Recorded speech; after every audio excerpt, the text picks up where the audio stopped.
This is a PRS Holdings training video. Welcome to part 1 of the lockout tagout video. This video will cover preparation, procedures, and restoring. This plan establishes procedures and guidelines for lockout tagout at PRS Holdings locations. It should be used to ensure that machines or pieces of equipment are isolated from all forms of potentially hazardous energy. The lockout and tagout procedure shall be accomplished before employees perform any service or maintenance activities where the unexpected energization, startup, or release of stored energy could cause injury.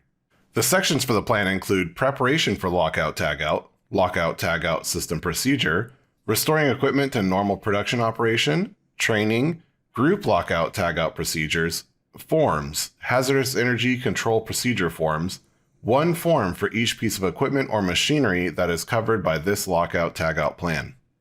To find responsibilities by position, please refer to the responsibilities handout from your safety representative. We will now cover the preparation for lockout tagout. Obtain the proper hazardous energy control procedure for the equipment or machine to be locked out or tagged out. Identify affected employees by name that they may be involved in the impending lockout tagout. Refer to list of authorized employees from Appendix B. Lockout and tagout devices must be durable. Locks are able to withstand the expected environmental exposures, and tags will not deteriorate or become illegible if wet. Standardized in color, shape, and tags in print and format. Substantial to prevent accidental removal. Identifiable. Locks and tags must clearly identify the authorized employee who applies them. Preferably, the tag will have a photo ID. Tags must also warn against hazardous conditions if the machine or equipment is energized and must include a legend such as the following: do not start, do not open, do not close, do not energize, do not operate. And finally, keys. Each lock will only have one key. Lockout tagout procedure. Notify. The authorized employee notifies affected employees that a lockout tagout is going to be used and the reason for it and length of time. Identify. The authorized employee will identify the type and magnitude of energy the machine or equipment utilizes and shall understand the hazards, including methods to control the energy and application of locks and tags. Shut down the equipment by normal stopping procedures. Try to operate the equipment to be sure that it is off. Isolate. After the machine or equipment is turned off, isolate the machine or equipment from its energy source or sources.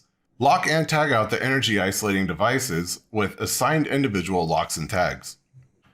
Dissipate any stored or residual energy, capacitors, springs, rotating flywheels, hydraulic systems, and air, gas, steam, or water pressure lines by methods such as repositioning, blocking, bleeding down, grounding, etc. Check and verify. After ensuring that other personnel will not be exposed, the authorized employee will ensure that the equipment is completely disconnected from all energy sources by operating the push button or other normal operating controls, or by otherwise testing to make sure the machine or equipment will not operate. Neutralize. Return operating controls to neutral or the off position after verifying the isolation of the equipment. State of zero energy. Inspect to assure that all sources of potential hazardous energy have been reduced to a zero energy state. When working on electrical units, the circuit is to be tested for residual energy by using a voltage meter. The machine is now locked and tagged out, and service or repairs can safely begin. Do not attempt to operate machine or equipment when it is locked or tagged out. Restoring equipment to normal production operation. After servicing and/or maintenance is complete and equipment is ready for normal production operations, check the area to ensure that no one is exposed. Ensure tools have been removed from the equipment and guards have been reinstalled.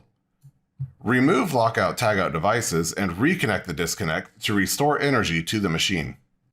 This has been part 1 of the lockout tagout video covering preparation, procedures, and restoring. Keep a lookout for part 2 coming soon. This has been another PRS Holdings training video. Thank you for taking another step to zero.